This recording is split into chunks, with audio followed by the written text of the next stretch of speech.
भारतीय समाज में जो कुछ भी है, जो सनातन से संबंधित है, सब कुछ पाखंड है, धोखा है, छल है। या जो हम लोग बात बोलते हैं कि भाई आत्मा तो एक तरीके से अमर है ना। हाँ। शरीर बस बदल रही है यहाँ पे हमारी चीजें। पुरखा आने वाला है भैया, जब वो आएगा तो उसकी प्रॉपर्टी उसको लौटाओ। जी। ऐसा नहीं करो कि उसकी प्रॉपर्टी उड़ा दिए, पुरखा आया मेरी प्रॉपर्टी तो दिख नहीं रही है, ऐसा ना हो। ये हमारे भीतर देखो कितनी रिस्पॉन्सिबिलिटी भरता है ये बात। इसके कारण भारतीय लोगों की परंपरा रही है। कभी आपको ऐसा भी हुआ है कि जैसे आपने किसी का पास्ट लाइफ किया हो, और हो सकता है पास्ट लाइफ का कोई पर्सन हो जो आपस में मिल गए हो इस लाइफ में? तो यार आश्चर्य हुआ कि ये किताब ने तो पूरा रहस्य खोल दिया। लगा यार इससे बड़ी किताब नहीं हो सकती पढ़ने लायक स्पिरिचुअल लोगों को, पर वो किताब लॉक थी। और अद्भुत किताब, बहुत ही अद्भुत किताब। बताओ, वो किताब ने पूरा रहस्य खोला अपना हमारे। किसी को लिफ्ट में जाने से फियर होता है, किसी को पानी को देख के फियर हो जाता है, तो ये फियर्स कहाँ से आ जाते हैं? लिफ्ट से फियर है, हवाई जहाज में बैठने से फियर है, पानी को देख के डर लगता है, ऊंचाई को देख के डर लगता है, पहाड़ों पे जाने से डर लगता है। अच्छा, आपको पहाड़ पे भेज दिया तब थोड़ा डर रहे हो तो ठीक है। कई लोग तो ऐसे भी होते हैं, पहाड़ देख के ही डर जाते हैं, नहीं जाना भैया मेरे को उधर। अरे तुम चढ़े ही नहीं, तुम्हें पता ही नहीं ऊंचाई का क्या चीज़ होती है, ऊंचाई तुम कैसे डर गए। तो ये सब फियर जो है ना पास्ट लाइफ से आती है, ये पास्ट लाइफ का है। पूर्व जन्मों में हमने ये देखा है, ज़्यादातर लोगों के प्रयोग से हमने ये पाया है।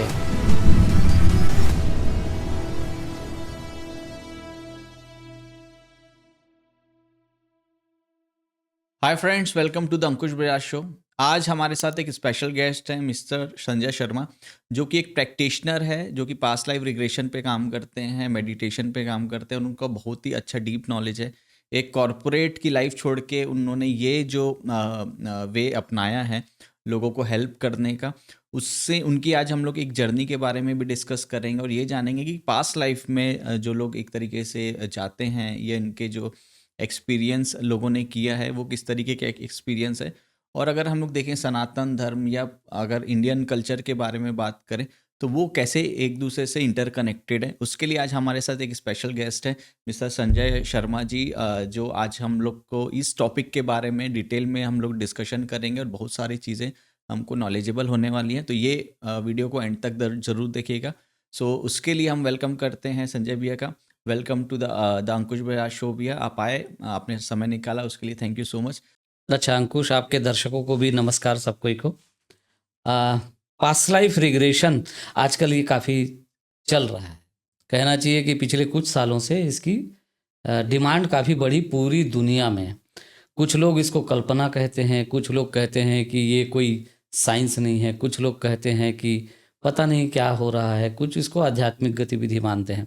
हम लोग अगर इसको शुरू करें, पहले शुरुआत करते हैं, हम देखेंगे कि भारत में इसको जाति स्मरण का प्रयोग कहते थे।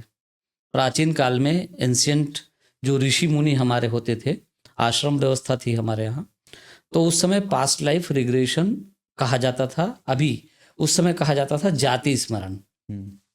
और देखो, जाति स्मरण का प्रयोग आप पुराने शास्त्रों को उठा के देखेंगे, सब एक दूसरे के पास्ट लाइफ के बारे में बात कर रहे हैं। आप महाभारत को देखो, महाभारत में काफ़ी पूरा विस्तार से मिलता है कि तुम ये थे, वो थे, ऐसे थे, वैसे थे।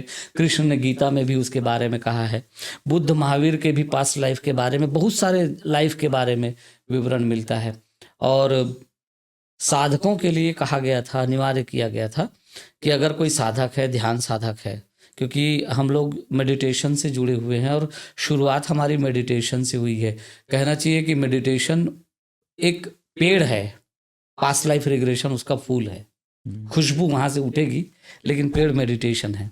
ठीक है, तो साधकों के लिए, जो ध्यान साधक होते थे, जो आध्यात्मिक एक्टिविटीज में लगे रहते थे, उनको प्राचीन काल में, पुराने समय में कहा जाता था कि आप पास्ट लाइफ रिग्रेशन करिए, यानी कि जाति स्मरण का प्रयोग। जाति, अभी तो जाति जो शब्द है वो कुछ और है, आज की जो जाति है उससे कोई लेना देना नहीं।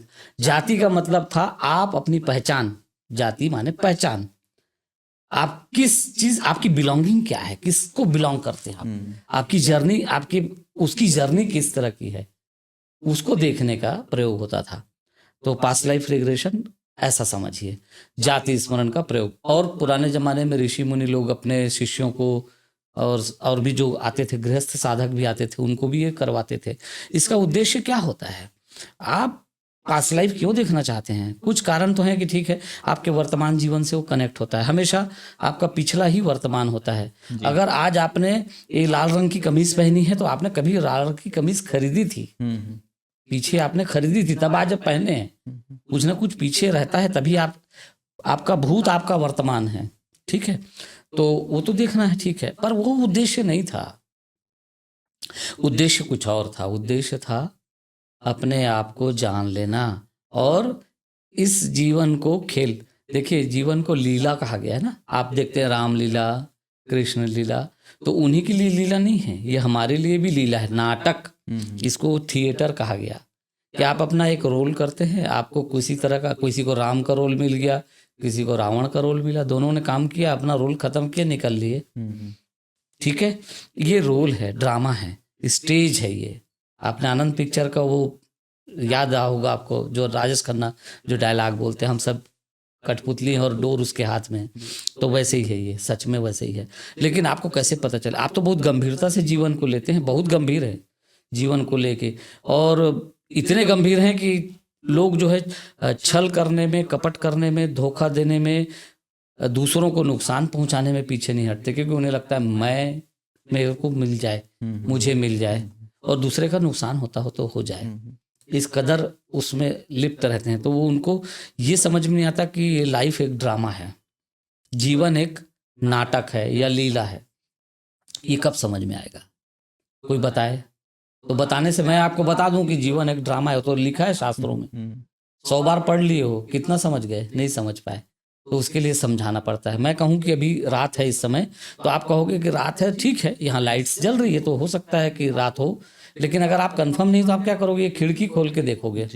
खिड़की खोलेंगे और आपको क्लियर हो गया, फिर मेरे बताने नहीं बताने की जरूरत नहीं है।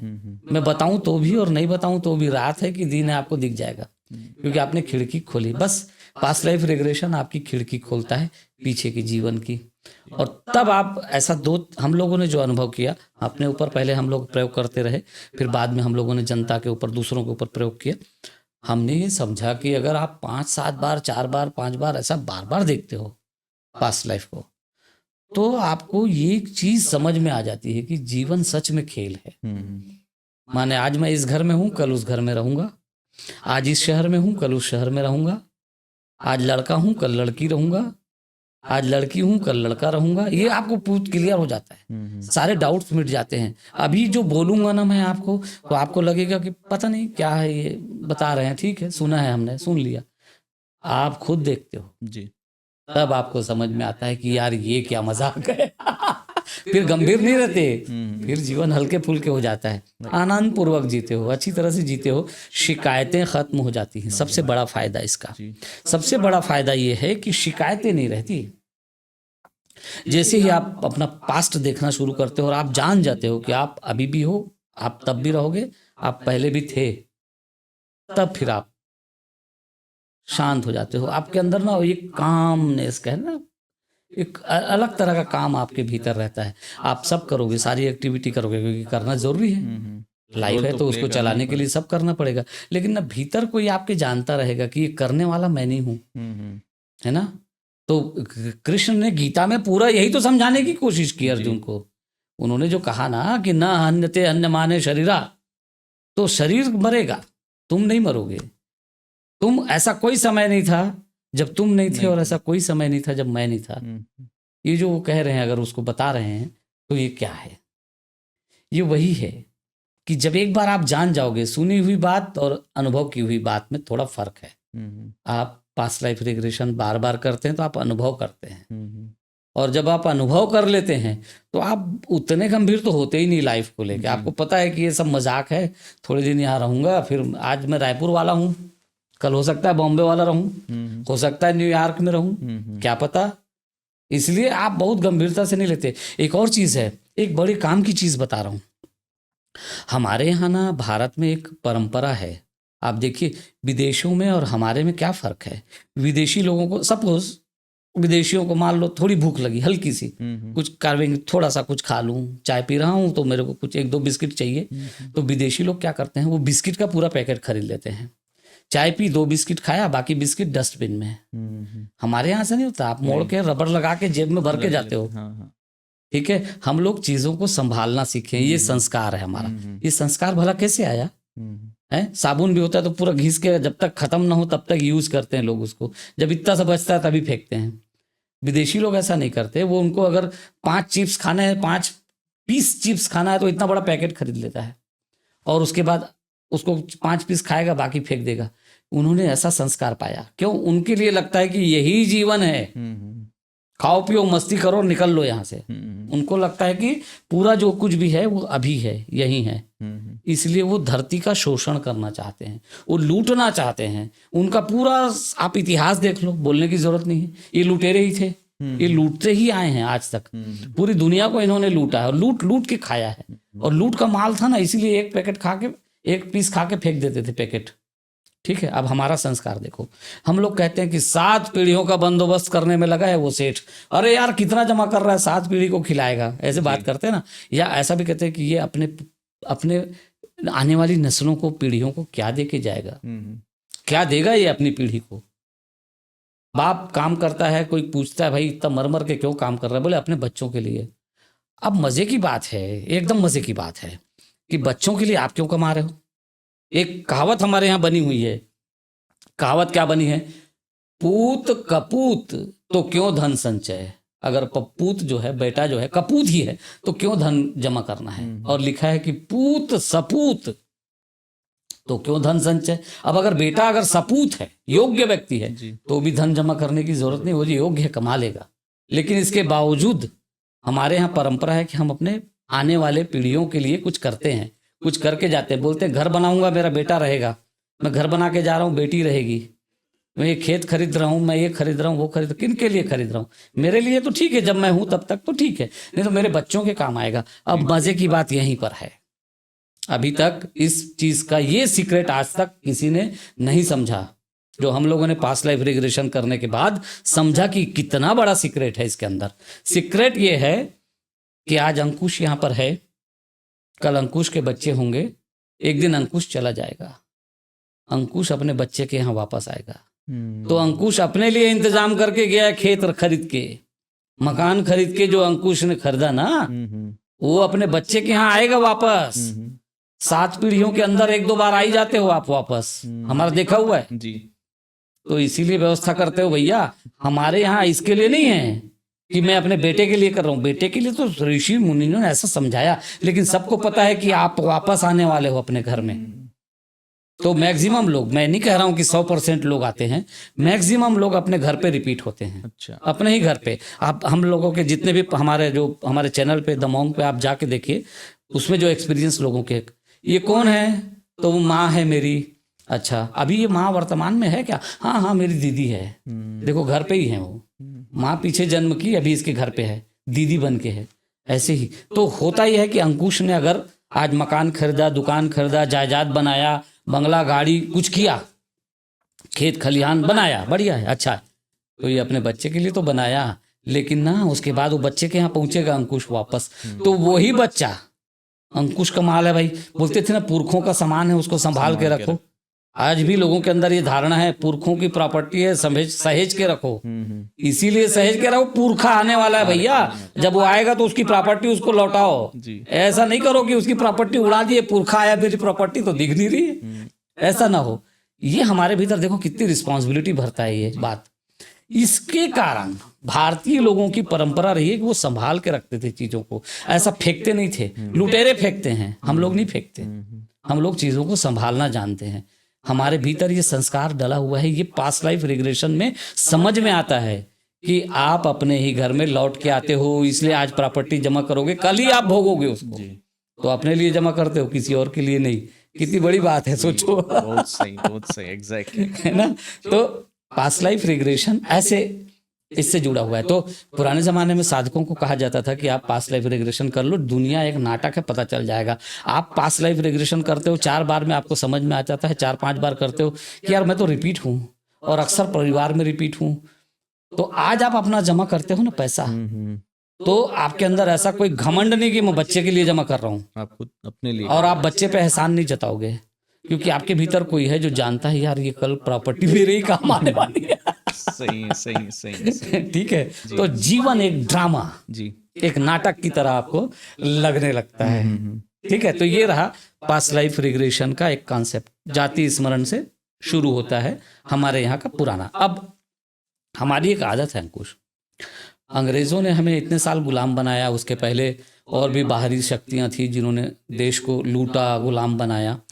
मानसिक रूप से ना हम लोग ये 1000 साल की गुलामी के कारण ना एक तरह से ये कहो कि जो दूसरे लोग थे उनसे प्रभावित हो गए, और कारण ये भी था कि हमारे लोगों को हमारी चीज़ों को देने नहीं दिया गया, हमारी परंपरा को कायम रखने नहीं दिया गया, हमारे शास्त्र, हमारी जानकारी, हमारा ज्ञान, इसको लूटे गए, लुटेरों ने आग लगाई, नष्ट किया, कैसे भी किया। आप अपना ज्ञान अपने बच्चों को न दे पाए, इसका पूरा इंतजाम उन्होंने किया, हमारे गुरुकुल नष्ट किए गए। तो इसके कारण हुआ ये है, हमारा पूरा मन एक तरह से एक इस तरह से प्रशिक्षित हो गया कि दूसरे जो बताएंगे वो सही है और हमारा अपना गलत है, क्योंकि हमें सिखाया गया। हम जब छोटे थे, अब तो बच्चे सब समझने लगे हैं, सोशल मीडिया आप तो समझ रहे हैं, हमें पढ़ाया जाता था कि भारतीय समाज में जो कुछ भी है जो सनातन से संबंधित है सब कुछ पाखंड है, धोखा है, छल है। हमने एक भी चीज दूसरों के बारे में नहीं पढ़ा कि उनका क्या है। हमें पूरा यही सिखाया गया कि सनातन में जो कुछ है सब अंधविश्वास है, अंधविश्वास। मैं भी किसी जमाने में अंधश्रद्धा निर्मूलन समिति का सदस्य रहा हूँ और मैं जानता हूं कि उसमें कुछ चीजें सही भी होती थी, सभी पाखंड नहीं होता, सभी धोखा नहीं होता। हमारे आंखों में हमने 50 बार देखा है, एक बार नहीं 50 बार। हर चीज को आप पाखंड नहीं कह सकते। तो मैं इसलिए कह रहा हूं जाति स्मरण का प्रयोग हमारा है, शुद्ध हमारा है। प्राचीन काल में हालांकि ठीक है मध्य एशिया में भी होता था ये प्रयोग, लेकिन ये सब भारत से सीख के जाते थे। मिडिल ईस्ट में जो चलता था या मध्य एशिया का जो पूरे देश हैं जितने भी, वो सारे देशों में ये प्रयोग चलते थे। तो लेकिन क्यों चलते थे? यहाँ से सीख के जाते थे, है ना। और हमारे गुरु ओशो ने तो ये भी बताया कि जीसस भी यहीं से सीख के गए थे। अब वो अलग बात हो जाएगी। खैर, तो हमें दिक्कत ये है कि हम लोग दूसरे जब बताते हैं तो मानते हैं। तो हुआ ये कि इसके बारे में वहाँ पर पश्चिम के देशों ने खोज शुरू की इसके बारे में। वो धोखे से ब्रायन वाइज, माइकल न्यूटन, इन लोगों के नाम आते हैं, और भी लोग हैं। तो उसमें मैं जो मोटे नाम दो अभी सामने आया बता दिया। अब वो रिसर्च कर रहे हैं अपने हिप्नोसिस की, वो प्रयोग कर रहे हैं हिप्नोसिस का, और प्रयोग करते करते जिस व्यक्ति के ऊपर प्रयोग कर रहे हैं वो अचानक क्या हो रहा है तो कुछ और बताने लगे, कुछ ऐसा ऐसा हो रहा है, कुछ हो रहा है, क्या हो रहा है। तो बोले ये क्या चीज़ है यार, हम तो तुम्हें किसी और, तुमने कहा कि तुम्हारे गले में दर्द है तो हम तो गले के लिए गए थे, लेकिन तुम कुछ और बता रहे हो, गले में तीर लगाया, गोली लगी, इस टाइप की चीज़ें होने लगी। तो फिर उन्होंने चेक किया कि क्या था, तो उन्होंने पाया कि पास्ट लाइफ के बारे में बता रही है वो लड़की। जो आप किताब पढ़ेंगे तो समझ जाएंगे, मेनी लाइफ्स मेनी मास्टर्स और जर्नी ऑफ सोल्स, 2 किताबें जो अभी तत्काल आप पढ़ सकते हैं। तो उन्होंने फिर ये पाया कि ये पास्ट लाइफ के बारे में बात हो रही है। तो उन्होंने थोड़ा सा रिसर्च किया कि ये जो कह रही है लड़की, जो बता रही है, जो तथ्य दे रही है, क्या इसमें सच्चाई है। तो उन्होंने चेक किया तो पाया कि यस, ये जिस घटना का जिक्र कर रही है ये घटना इतने इतने सन में उस समय हो गई थी, और उसको जहाँ लगी थी वहीं पर उसको दर्द हो रहा है। क्योंकि मौत, हमने ये देखा कि पास्ट लाइफ में आपको अगर कोई चोट लगी है और चोट से मौत हो रही है, और पीड़ा अगर लंबे समय तक सही गई है, दिन भर पीड़ा हुई या कई घंटे पीड़ा चली और फिर मौत हुई है, तो वो आदमी के उस हिस्से में पर्टिकुलर वो दर्द रहता ही है। अच्छा, इस तरफ वो दर्द आपको पता नहीं चलता, आपने कारण पता नहीं चलता। दर्द तो होता है, कारण पता नहीं रहता। डॉक्टर के पास जाओगे, डॉक्टर कहता है यार तुम्हारी टांग तो ठीक है, बिल्कुल ठीक है, कुछ नहीं है तुम्हारी टांगों में, पर तुम कहते हो यार वो तो ठीक तो है, लेकिन इसको चेक तो करो, मामला क्या है। डॉक्टर का कोई मामला नहीं है, और वो पास्ट लाइफ का मामला है। क्योंकि पास्ट लाइफ में अगर मान लो किसी को पैर में चोट लगी, सपोज पहाड़ से गिर गया, पहाड़ से गिर के मर गया, पैर में चोट लगी थी, 2 4 5 घंटा तड़फा, फिर मर गया, कोई आया नहीं लेने उसको, मर गया। तो पैर में जो दर्द मरते समय था वो दर्द वो नेक्स्ट लाइफ में लेके आएगा। अभी थोड़े दिन पहले राजस्थान से आई थी एक महिला, वो पीछे जीवन में घोड़ों के नीचे दबी थी, योद्धा थी, सिपाही थी, और गिर गई घोड़े से। तो घोड़ा से गिरने के कारण उसके ऊपर घोड़े के पूरे पैर, जो भीड़ थी ना घोड़े की, बहुत सारे घोड़े थे, वो युद्ध चल रहा था, तो घोड़ों ने उसको कुचल दिया। अच्छा। और वो महिला पूरे समय बिस्तर पे पड़ी रही, पूरे समय जब तक जीवित रही बिस्तर पे पड़े पड़े, अच्छे परिवार के लोग थे, राजघराने में उनका दखल था, उनका भाई भी परिवार भी सेना में था वहाँ पे, तो वो लोग अच्छे लोग थे, संपन्न लोग थे, तो उसको एक बिस्तर पे लिटा देते थे अपना, और कुछ कुछ मनोरंजन का उपाय उनका था, नाच गाना वगैरह करा के उसका टाइम पास करवाते थे। लेकिन वो पैर पे कभी भी खड़ा नहीं हो सका वो व्यक्ति, वो मर गया। वो मर के वो लेडीज बन गया जो अभी आई थी मेरे पास। अच्छा। वो लेडी बोलती है कि बचपन से वो दौड़ नहीं पाती, जैसे ही दौड़ने लगती है उसको बहुत डिस्टर्बेंस हो जाता है, उसका पैर लड़खड़ा जाता है। डॉक्टर्स के पास 50 बार गई होगी, कोई कुछ नहीं बता पाया, क्योंकि बता ही नहीं सकता, कुछ है ही नहीं पैर में, तो बताए क्या, सब ठीक था। अब हमने जब पास्ट लाइफ रिग्रेशन किया उसका, तो हमने ये दृश्य देखा, तब उसने बताया कि वो गिर गई है घोड़े से, माने गिर गया है, उस समय तो सिपाही था वो, तो गिर गया है, तो क्या हो रहा है तुम्हारे साथ, तो बोले घोड़ों ने कुचल दिया है बुरी तरह से, उठने की ताकत नहीं है। फिर ये दोस्तों ने आके उठाया है, जो साथी सैनिक थे उनके, उन्होंने उठाया है और उठा के अभी अंदर लेके आए हैं, कैंप में लेके आए हैं, और इस तरह से वो चल रहा है। तो ये जो चीज़ है ये रिपीट होती है आपके साथ। ऐसे ही वो मैं आपको बता रहा था जो, तो वो मरते समय जो चोट है वो रिपीट होती है, उसका कारण पता नहीं चलता। इसीलिए वो लड़की को भेजा गया था कि आप पता करो हिप्नोसिस के जरिए कि दर्द कहाँ से आया है, क्या इसके बचपन में कोई घटना घटी है। अपन बचपन में घटना को तलाशते तलाशते वो जो है पीछे चले गए, ऐसा समझो। तब उनको लगा तो रिसर्च किए तो सही लगा, तो फिर उन्होंने इस पे काम शुरू किया। और उसके बाद 2 प्रमुख किताबें, और भी किताबें हैं जो, लेकिन जो सबसे ज़्यादा मैं अभी देख रहा हूँ जो लोग आजकल पढ़ते हैं, वो 2 प्रमुख किताबें हैं। एक है मेनी लाइव्स मेनी मास्टर्स, और journey of souls, Michael Newton और ब्रायन वाइज। तो माइकल न्यूटन और ब्रायन वाइज दोनों डॉक्टर हैं, और दोनों को बड़ी समस्या थी कि इस चीज़ को हम रखें कि नहीं रखें जनता के सामने, हम किताब लिखें कि नहीं लिखें। उन्होंने लिखा उसमें, क्योंकि वो लिखेंगे तो सब उनका डॉक्टर का जगत हंसेगा, ये क्या बकवास तुम लेके आ गए, पीछे जन्म तो होता नहीं। लेकिन वो तब वो पा रहे हैं, वो क्या करें। तो उन्होंने किताब लिखी, कुछ फिर ऑडियो वीडियो रिकॉर्डिंग सब की, दिखाने के लिए कि भाई हम नहीं बोल रहे हैं, ये हमारे क्लाइंट बोल रहे हैं करके। और अब तो सामूहिक प्रयोग भी होते हैं, और हम लोग भी सामूहिक प्रयोग करते हैं, जाते हैं जब आश्रमों में सामूहिक प्रयोग भी करते हैं। तो अब आप अपने जातीय स्मरण को, जो आपका मूल बेसिक आपके यहाँ का वो बेस उसका वो उस पे बेस वापस था, आ रहे हैं आप। आप जब वो लोग बताते हैं ना विदेशी लोग, तब आप कहते हो इसको पास्ट लाइफ रिग्रेशन, तब आप कहते हो हाँ ये सही आने दो। जबकि वो जाति स्मरण का प्रयोग महावीर और बुद्ध ने भी बहुत अपने शिष्यों को कहा करो इसको, वो तो अनिवार्य कर देते थे कि जाओ वहाँ शमशान में बैठो, चीता में बैठो, देखो चीता को जलते हुए, और जानो कि तुम कौन हो, और तुम एक दिन निकल लोगे इसी तरह से। ऐसे ही चीता जलेगी, ऐसे ही राख बनोगे, सिर्फ शमशान होगा, वो शेड होगा या नहीं भी होगा, पेड़ के नीचे चीता जल जाएगी, राख पड़ी रहेगी, हवा आएगी उड़ाएगी, वहाँ कोई भी नहीं होगा, सिर्फ राख पड़ी होगी, तुम नहीं रहोगे। ऐसा उन्होंने समझाया अपने शिष्यों।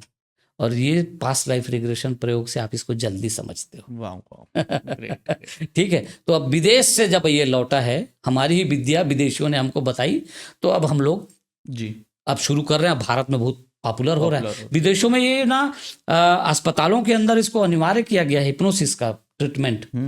हाँ, क्योंकि अब डॉक्टर के पास आया, कोई बोल रहा है भाई उसकी टांग में दर्द है, और डॉक्टर उसका सब एक्सरे जो हो सकता है कर रहा है, और कहता है यार मेरे को कुछ समझ में नहीं आया तेरे टांग में दर्द क्यों है।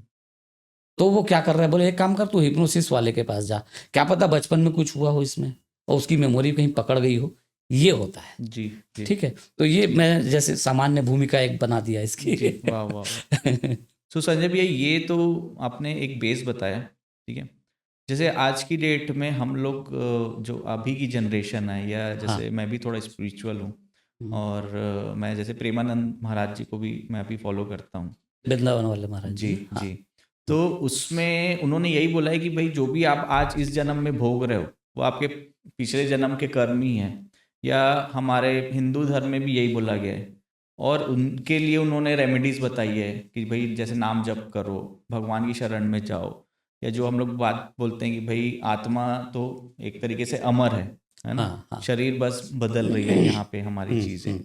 तो जब आपके जो एक्सपीरियंस है उससे आप कैसे कनेक्ट कर सकते हो, या कभी आपको ऐसा भी हुआ है कि जैसे आपने किसी का पास्ट लाइफ किया हो, और हो सकता है पास्ट लाइफ का कोई पर्सन हो जो आपस में मिल गए हो इस लाइफ में, तो उनके बीच में क्या कनेक्शन रहता है?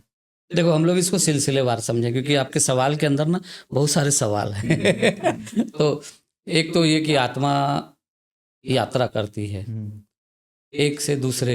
जैसे मैंने शुरू में कहा कि आप इस मकान में हो, कल दूसरे मकान में होगे। गीता में भगवान ने कहा वसानि जीर्णानि यथा विहाय नवानि गृह्णाति नरो प्राणी। जिस तरह से हम कपड़े बदल देते हैं अपने, ये कपड़ा आज पहना हुआ है, कल हो सकता है मैं इसको बदल के दूसरा कपड़ा पहनूं। ऐसे ही ये शरीर है, ठीक है, ये शरीर आज रहेगा, कल ये जाएगा, मैं कोई दूसरा शरीर लूंगा।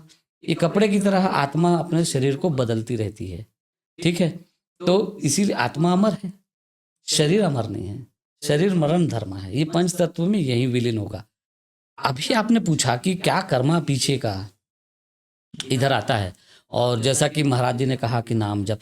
देखो, मेरा जो अनुभव होगा वो मैं अपनी बात कहूंगा, तुम्हारा जो अनुभव है तुम अपनी बात कहो। ऐसा नियम है संसार में, लोग अपने अपने अनुभव के आधार पे बात करते हैं। जहां तक नाम जप का सवाल है, मुझे अनुभव है कुछ, थोड़ा मैं उसको समझता हूँ।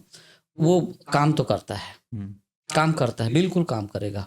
और उसके कुछ साइंस ऐसे हैं जिसको मैं समझ तो रहा हूँ, लेकिन मेरे से अगर कहो, मैं शब्दों से इतना, शब्दों के बारे में मेरे पास काफ़ी ज्ञान है शब्दों का, लेकिन फिर भी मैं कभी अकेले में सोचता हूँ कि क्या मैं इसको शब्द दे पाऊँगा जो मैं समझ रहा हूँ। और मैं पाता हूँ कि नहीं, मैं इसको शब्द नहीं दे सकता। नाम को मैं समझ रहा हूँ, नाम जब, ठीक है, उन्होंने राधा कृष्ण की बात की, मैं इसको राम से, क्योंकि मैं अपने आप को राम से जोड़ पा रहा था, तो मैं राम से अपने को जोड़ के वो समझता तो हूँ कि राम, अगर मैं कह रहा हूँ राम राम, बार बार मेरे भीतर राम राम राम राम चल रहा, और राम तो एक, राम कुछ और चीज़ कोई और रूप में प्रकट होता है भीतर हमारे, जब हम जुड़ते हैं ना उससे। देखो, एक चीज़ है अंकुश की, चीज़ें चाहे जड़ हो या चेतन हो, वैसे तो हमारे शास्त्र कहते हैं कि जड़ कुछ भी नहीं है। जिसे हम जड़ कहते हैं उसे समझें कम चेतन, थोड़ा कम चेतन है ना। जैसे आज आप दिन भर में बहुत सारा काम करते हो, ठीक है, मैं आपको शाम को पूछूं क्या क्या किया, तो आपको कितना याद रहता है? हार्डली 10% याद रहेगा, मुश्किल से 10% आप याद रखते हो दिन भर में जो किया, मोटी मोटी बातें। 90% तो भूल गए, तो इसका मतलब है आप चेतन नहीं हो। चेतन आप हो फिर भी। ऐसे ही पेड़ है या पत्थर है, उसको बहुत सारी चीजें नहीं है याद, उस तरह से वो रिएक्ट नहीं कर पा रहा है चीजों, लेकिन उसके पास भी स्मृति है, थोड़ी कम है, बहुत कम है, आपके हिसाब से बहुत कम है, पर वहाँ चेतन है, ठीक है। कि आप चेतन हो फिर भी आप बहुत सारी चीजें अपनी छोड़ देते हो, भूल जाते हो। ऐसी पत्थर भी चेतन है, लेकिन वो चीजों को उस तरह से नहीं दिखा पा रहा है, कम है उसके अंदर चेतना। तो हम लोग जड़ चेतन मोटे तौर पे समझने के लिए कहेंगे। तो जड़ भी है ना अगर पदार्थ, अब ये साइंस के खिलाफ बात है। साइंस इसको कह सकता है कि आप किसी चीज को प्रैक्टिस करते हो तो आप मास्टर बनते हो, नहीं, हम अपने अनुभव से जानते हैं। ये अनुभव की बात है, अनुभव की बात बता रहा हूँ, ये साइंस नहीं है, पढ़ा लिखा बात नहीं है, सुनी हुई बात नहीं है, अपने अनुभव से बता रहे हैं। ये माइक है ना, इसके साथ आप दिन रात लगे रहोगे ना, काम करते करते करते करते इसके साथ जुड़ते जुड़ते इसके साथ प्रेम से पेश आओगे, एक समय आएगा ये माइक अपने सीक्रेट आपको दे देगा। कैसे दे देगा? माइक अगर खराब हो जाए, आप इसके पास आओगे, इससे देखोगे इसको क्या करना है, आपके अंदर एक भाव आ जाएगा, ये वाला हिस्सा खोल के देखना है। आप वो हिस्सा खोलोगे और देखोगे कि उसके अंदर तार जो है लूज है या ढीला है या निकल गया है जी। ये कैसे आता है? हम अपने अनुभव से जानते हैं कि चीजें चाहे वो जड़ हो चाहे चेतन हो, आप उससे जुड़ोगे, वो अपना रहस्य खोल देता है, अपना सीक्रेट खोल देता है। हम तो ऐसे बुक्स के बारे में जानते हैं, बुक्स हैं स्पिरिचुअल जगत में जो लॉक्ड हैं, आप नहीं खोल सकते। पढ़ो, कितना भी पढ़ो, कुछ समझ नहीं आने वाला। पढ़ोगे लगेगा यार क्या है, यार ये क्या है, इसकी कोई किताब होती है ऐसी, तुम्हें समझ में नहीं, इसको लिखने का मतलब क्या है यार इस किताब को। और हम एक ध्यान प्रयोग बोलेंगे आपको, वो ध्यान प्रयोग करिए, जाइए 3 महीने का कड़ा अभ्यास करिए ध्यान प्रयोग, और आइए। हम लोगों ने किया तो बता रहे हैं ना, हमें वो बुक दी गई, हमारे कोई एक मास्टर आए थे, उन्होंने दिया किताब, बोला ये किताब पढ़ना है, ध्यान करके पढ़ना। हमने कहा यार इतने पढ़े लिखे लोग हैं हम, ध्यान तो हम रोज करते ही थे, पर उन्होंने उस किताब को पढ़ने के लिए खास ध्यान का बताया, वो वाला ध्यान करना। हमने कहा यार वो वाला ध्यान भी हमने किया है कभी, लेकिन हम तो बाकी ध्यान तो रोज करते हैं, तो हम किताब पढ़ लेंगे, क्या हर्ज है। हमने पढ़ा, मैं अपनी बात बता रहा हूँ, पूरा पढ़ा, और मेरे साथी जयंती भाई और दूसरे लोग भी गवाह हैं क्योंकि उन्होंने भी उसको पढ़ा, कुछ समझ में नहीं आया, हम पढ़ लिए पूरा किताब और एक तो समझ में नहीं आ रही है मामला क्या है। तब समझ में आया किताब लॉक है। स्पिरिचुअल जगत में बहुत सारी चीजें लॉक हैं। मंत्रों के बारे में बताते हैं, किलित किया गया है मंत्र को, है ना। वो मंत्र के जानकार लोगों से पूछोगे तो वो कहेंगे किलित किया हुआ मंत्र है, माने उसमें से कुछ हेर फेर कर दिया गया है, शब्द को एक इधर ऊपर कर दिया है, अच्छा। या गायब कर दिया है, या उसको यहाँ लगना था वो यहाँ लगा दिया है। अब उसको जानकार व्यक्ति जानता है कि इसको कैसे यूज करना है मंत्र को। सबके लिए नहीं, तो हर आदमी मंत्रिक हो जाएगा, तांत्रिक हो जाएगा। साधना किए बिना ही तांत्रिक हो जाओगे तो खतरा है। मेहनत करोगे ना तो नम्र बनोगे। मेहनत जो है हमेशा हम्बल बनाती है हमको। किताब लॉक है। फिर हम लोगों ने 3 महीने वो ध्यान प्रयोग किया। कड़ी मेहनत लगती है उसमें, किया, लेकिन किया करने के बाद फिर उसको पढ़ा तो यार आश्चर्य हुआ कि ये किताब ने तो पूरा रहस्य खोल दिया अपना। लगा यार इससे बड़ी किताब नहीं हो सकती पढ़ने लायक स्पिरिचुअल लोगों को। पर वो किताब लॉक थी और अद्भुत किताब, बहुत ही अद्भुत किताब। बताओ, वो किताब ने पूरा रहस्य खोला अपना हमारे को, क्योंकि उसने देखा कि हाँ इन्होंने समर्पण के भाव से मेरे प्रति समर्पण था इसका, लड़के का। तब इसने वो ध्यान किया जो सर्वाधिक कठिन ध्यान हमारे जो ओशो के लोग हैं वो जानते हैं। हम लोगों का एक डायनामिक मेडिटेशन है जो सर्वाधिक कठिन मेडिटेशंस में से एक है। और उस डायनामिक मेडिटेशन को करने वाले को लगता है प्राण निकल जाएगी, नहीं बचूंगा, अब मरा तब मरा लगता है उसको। रोज लगेगा और रोज उससे गुजरोगे आप, अब मरा तब मरा। लेकिन अगर आप कठोर संकल्प से उसको पूरा करते हो, साधना में जुटे रहते हो, दृढ़ निश्चय जिसको कहा गया, कुछ भी हो जाए ध्यान करूंगा ये वाला, फिर आप उसका चमत्कार देखते हो। उसके और भी बहुत चमत्कारिक प्रयोग है वो, उसको फिर कभी अभी आप बुला लेना तो एक आध बार और बात कर लेंगे ध्यान के बारे में। पर अभी मैं बता रहा था कि ऐसे ही जो है ना अपना अपना अनुभव है जी। आप राम का नाम लेते हो, राम राम राम राम, एक दिन ना उस राम नाम के साथ कुछ छिपा हुआ है इस संसार में। नाम में कुछ नहीं रखा है, लेकिन उस नाम के साथ कुछ छिपा है इस जगत में, वो प्रकट होता है। ठीक है, और उसको जो है शास्त्रों ने इसीलिए कहा गूंगे केरी सर करा। गूंगा को शक्कर खिला दो, गुड़ खिला दो, पूछो कैसा लगा, अब क्या बताएगा? बस बताएगा क्या, ऐसा ऐसा कर लेगा, मजा आ गया, पर बताए कैसे? गूंगा बता नहीं सकता। ऐसी ही हालत है जब आप राम राम राम राम कहते हो और एक क्षण में जब आप एक कोई चीज कौंधती है अंदर, कहीं कुछ एक बोध का लेवल, एक समझ का स्तर है, एक पूरा ऐसा सृष्टि और पूरा सब कुछ जो कुछ भी है, द होल कह लीजिए, उसके साथ एक एकात्मयता बनती है और भीतर कुछ अलग चीजें घटती हैं। शब्द नहीं बता सकते, कैसे बताएं वो जो, इसीलिए वो तब समझ में आता है जो पुराने लोगों ने कहा ना गूंगा केरी सर करा, तो वो इसीलिए है कि वो गूंगा जो है खाएगा मुस्काएगा, खाए और मुस्काए, बता नहीं सकता। ऐसे ही जो है ना, ये जो हम राम नाम या राधे राधे कृष्ण कृष्ण जो भी आप करते हैं, उसका क्या परिणाम है वो ऐसे ही है। तो महाराज जी ने जो बताया, जैसा कि आपने कहा कि वो महाराज जी नाम जप की बात करते हैं, तो नाम जप के बारे में मुझे तो थोड़ा अनुभव है, थोड़ा सा, तो ये तो है कि वो फायदा करता है ना। अब रह गया सवाल कि क्या यही नाम फायदा करेगा या वो नाम फायदा करेगा। देखिए, आपको अगर आपको दिल्ली जाना है, कल्पना करेंगे दिल्ली जाना है, और आप जयंती भाई के पास जाके पूछते हो जयंती भाई मुझे दिल्ली जाना है, जयंती भाई क्या बोलेंगे? एक काम करो, एक ये वाली टैक्सी ले लो, कार ले लो, वो अच्छी वाली कार है, मस्त है, आरामदायक है, चले जाओ। मेरे पास आप आए, मैं कहूँगा यार ऐसा करो तुम ये वाली फ्लाइट ले लो, उसकी फ्लाइट ठीक टाइम पे पहुँचा देगी, तुम्हें दिन भर काम निपटा लोगे। तुमने और किसी से पूछा, उसने कहा यार ऐसा करो ट्रेन से चले जाओ। फिर किसी से पूछा, किसी ने कहा अरे यार बाइक से जाओ, मजा आएगा, मस्त मजा लेते हुए जाओ, पहाड़ों से गुजरो, जंगल से गुजरो, कहाँ फ्लाइट में, कहाँ कार में, कहाँ बाइक से जाओ। 4 आदमी ने 4 तरह की बात बताई, लेकिन पहुंचोगे कहाँ? दिल्ली ही पहुंचोगे। हवाई जहाज से जाओगे तब भी दिल्ली पहुंचोगे, ट्रेन से जाओगे तब भी दिल्ली, बाइक से जाओगे तो भी दिल्ली, तो पहुंचोगे जरूर। राम बोलो, कृष्ण बोलो, क्या बोलो, उससे कोई फर्क नहीं पड़ता। अपने अपने अनुभव से जिसका काम जिसने किया है उस दिशा में बताएगा। मुझसे पूछोगे, मैं पास्ट लाइफ रिग्रेशन के बारे में जान रहा हूँ तो मैं उसके बारे में बात करूंगा, जी है ना। लेकिन आप किसी और सब्जेक्ट के बारे में पूछोगे, मेरे से फिजिक्स के बारे में पूछोगे, हो सकता है मैं बहुत अच्छा नहीं बता पाऊँ आपको फिजिक्स की बातें, है ना। तो ऐसी है, महाराज जी ने अपने अनुभव से जाना कि राधा कृष्ण कहाँ लेके जाता है, इसलिए उन्होंने कहा नाम जपो। अब रह गया सवाल, आपने कहा कर्मा, जी कर्मा क्या इस तरफ रिपीट होता है, या कर्म का फल, कर्म का फल मिलता है, पक्का मिलता है। हम जितने लोगों का पास्ट लाइफ करते हैं वो यही तो देखने आते हैं। उदाहरण के लिए मैं बता रहा हूँ, एक महिला आई, उसने कहा कि पति बहुत परेशान करता है, ये पति को छोड़ दूं, क्या करूं, कैसे करूं, समझ नहीं आता है। छोड़ दूं तो फिर और समस्या है, फिर कई समस्याएं आती है ना, फिर बच्चे हैं ये वो, जी कैसे करें फिर उसके बाद। और फिर छोड़ देना आसान तो नहीं है ना, हमारे यहाँ, विदेशों में बात अलग है, हमारे यहाँ तो नहीं है आसान।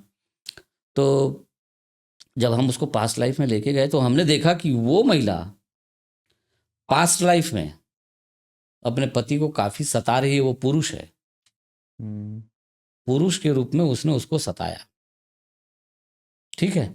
अब वो स्त्री है, तो इसने इतना सताया उस स्त्री को कि वो स्त्री इस जीवन में पुरुष है और ये पुरुष जो है इस जीवन में महिला है, वो उसकी वाइफ है। अब ले, तो वो हिसाब बराबर हो रहा है ना। अब ये महिला की शिकायत खत्म हो गई, इसको पता चल गया, अरे यार इसको तो पीछे ये मिला है, तो बेचारा अगर उसका बदला दे रहा है तो गलत क्या है। तो महिला थोड़ा मुस्कुराई बाहर आके, बोली, अब मैं बोला कैसा लग रहा है, अब बताओ शिकायत है तुम्हें, तो बोले नहीं अब तो अब तो ठीक है। पर मैं एक चीज और देखा है हमने, पास्ट लाइफ रिग्रेशन का एक चमत्कारिक ये कहना चाहिए फल।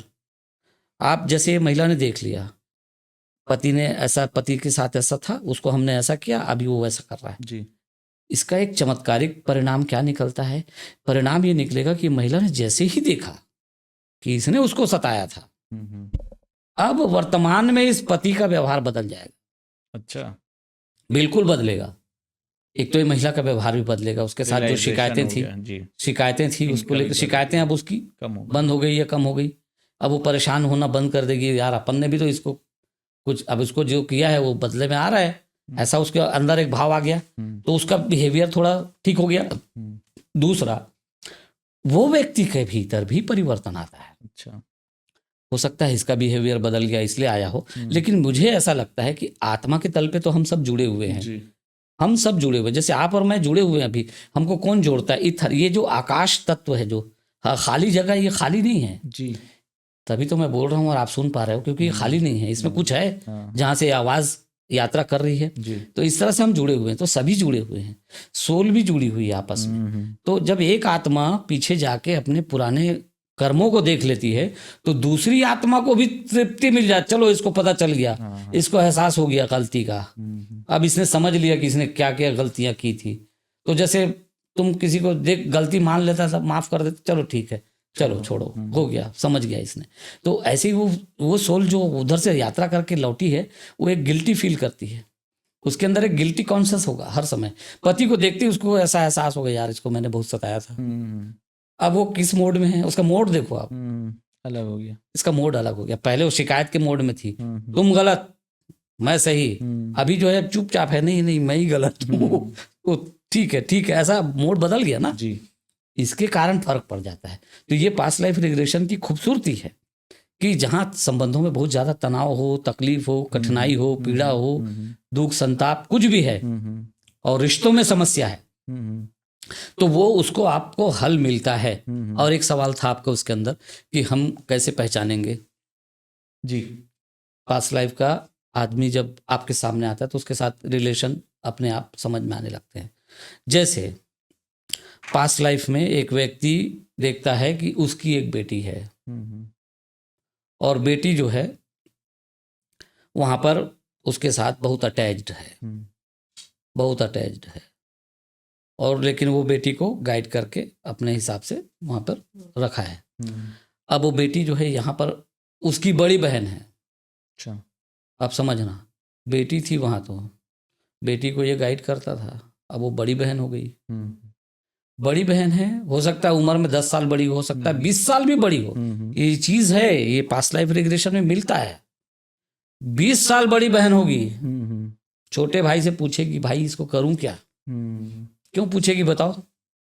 जब वो कुछ बड़ा कुछ करने जाएगी तो एक बार पूछेगी उस छोटे भाई से, वो 20 साल छोटा भाई है या 10 साल छोटा भाई है, उससे पूछेगी कि यार ये ऐसा ऐसा है, ये करूं क्या? और वो छोटा भाई उसको हर समय डिक्टेट करने की कोशिश करेगा, सुनो तुम ऐसा करो, सुनो तुम ऐसा करो, तुम ये मत करो, तुम ये करो।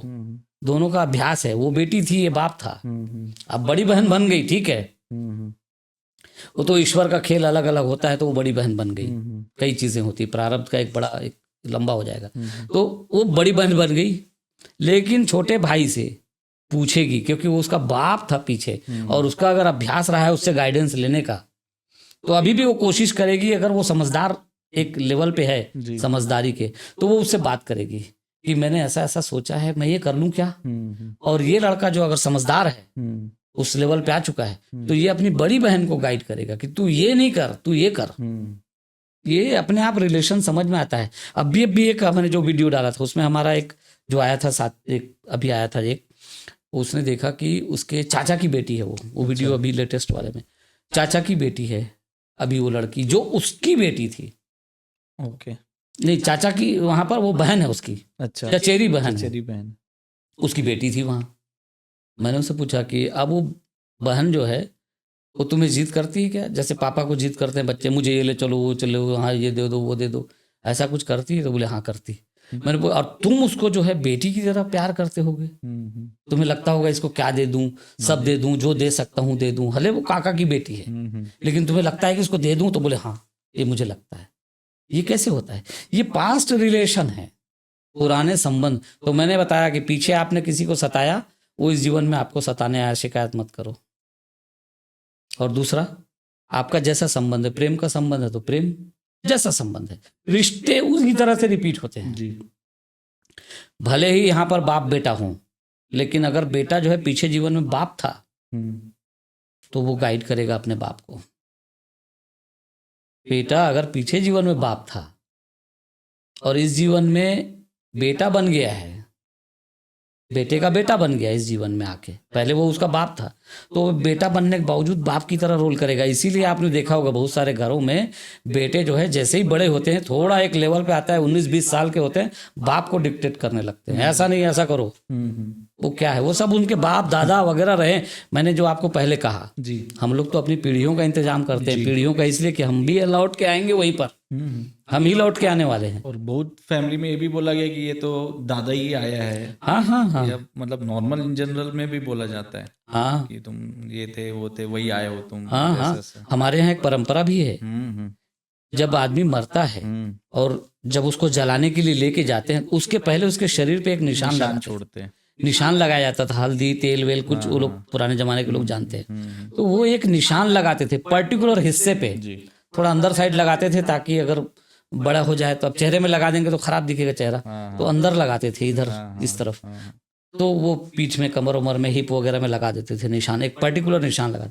जब बच्चा पैदा होता था तो देखते थे इसका निशान है क्या, निशान होने से वो कहते थे अरे ये रिपीट हो गया, ये जो दादाजी था, ये दादाजी अभी गए हैं, अब ये आ गए वापस, ये देखो निशान इसके भीतर, ये हमने जो निशान लगाया था वो ये है। ये साइंस अब धीरे धीरे खत्म हो गया, अब लोग नहीं समझते, ये सब करते भी नहीं। अब ये रिचुअल्स पहले होते थे, तो पहले लोगों के पास समय होता था, अब नौकरी है, पहले समय था अब नौकरी है, तो या तो नौकरी कर लो या समय कर लो, दो ही चीजें हो सकती, या समय मिलेगा या नौकरी मिलेगी।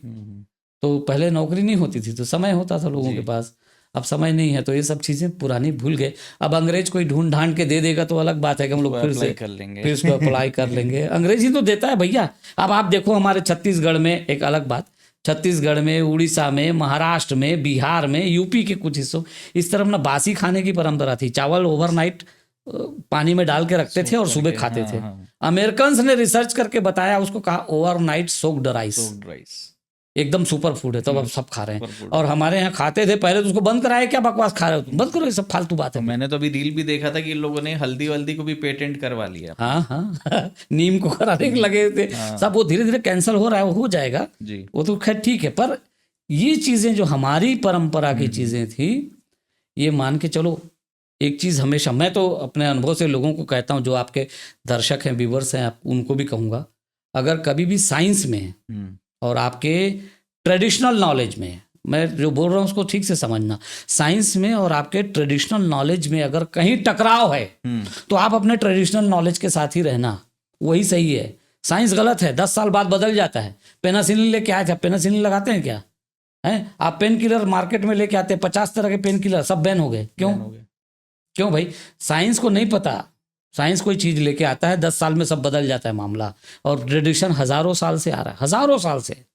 और साइंस को ये भी बोल सकते हैं कि science is a kind of speculation, speculate कर रहा है, एक ऐसा ट्रेड ले रहा है कि हो सकता है कि ट्रेड सही जाए या ना जाए भाई। But और जो ट्रेडिशन है वो एक्सपीरियंस से आया है, पुरखों से आया है, अनुभव से आया है। अगर आपको कोई चीज खाने में बहुत अच्छी लगी, स्वाद बहुत अच्छा है, सब कुछ अच्छा, तो आप अपने बच्चों को भी खिलाते हो, फिर बच्चे को भी मजा आया तो वो अपने बच्चे को खिलाता है, तो ये एक ट्रेडिशन बनता है। अगर आपको खाते ही तुरंत लगे कि यार बकवास, आप उसको बच्चे को खिलाओगे ही नहीं।